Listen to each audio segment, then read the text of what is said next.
telepathic cheat is if you sense a situation needs something different than what you're sending out, engage a very sensory-rich memory. So for example, when I'm pissed, but I don't want the person I'm interacting with to know I'm pissed, I have this great memory of the first moment they put my son in my arms, little chicken like 6.5 pounds of boy, and that feeling of, and I use my sensory memory dialogue to make a shift. Telepathically, you cannot send something that isn't true for you in some way.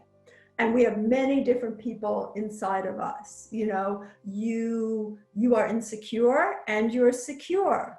You're beautiful, you're ugly, you're ashamed, you're proud. We have a lot of different people, and there's a kind of sensory patchwork we can often put together for telepathy. And we do this without even realizing it, like when we have to compose ourselves for a meeting, there's a sensory patchwork we put together to send something that is authentic, but that may not be what we're feeling most of the time or in that moment.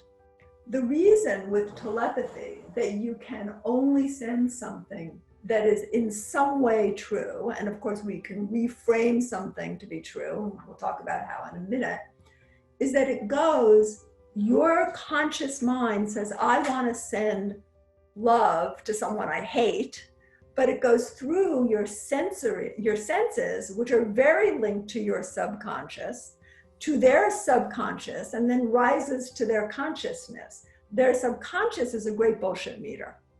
And your subconscious is great at muddying things up. So you need to find the part of you that can send a genuine message. Now, there are lots of ways to do this. The example I often use is, let's say your boss is an idiot, but your boss is reacting to you as if you think they're an idiot and they're a narcissist, so they're punishing you. And what the boss really needs is to feel like you're a supply for them, you know, that you're supportive so that they can open up, and so they need you as a source. But how do you do that when the message you're sending out subliminally all the time is you're a jerk and I hate you and I can't wait to get another job? And so this is where intuition comes in.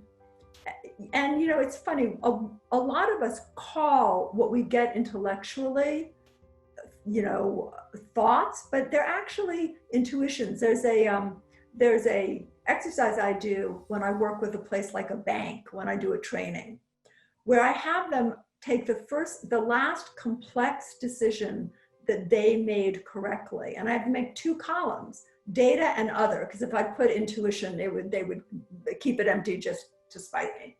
So, what they realized very quickly is they didn't have enough data to be able to make the decision, that a lot of what we think of as data is actually intuition. So what you would need to do in the case of the narcissistic boss is to, you know, find a piece of him you have compassion for. You can do that intellectually. Oh my God, everyone knows his wife is cheating on him and he's just, you know, a fool. And instead of feeling spitefully happy about it, think about, you know, identify, walk a mile in his moccasins. If that were you, how would you feel? And sometimes, you know, identifying with something, you know, in a way that you can identify with it and relate to it helps you send something different. Like, I want to help you. This must be hard for you. Let me support you. And if that subliminally begins to shift, you'll notice that your boss shifts.